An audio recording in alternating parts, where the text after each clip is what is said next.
Kumusta? Ako na naman. In this video, may bago na naman tayong katuwaan at bagong palaisipan.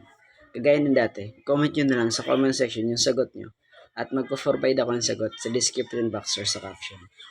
Please don't forget to subscribe, follow, leave a like, and share nyo na rin itong video na to sa kahit na anong social media guys.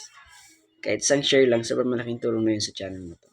So, thank you so much guys for the support. So, eto na yung question natin guys. Makinig na mga okay. What do you get if you put your radio in the fridge?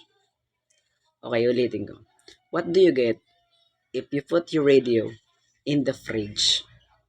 Comment nyo lang guys yung sagot niya. Wait ko. See you to my next video.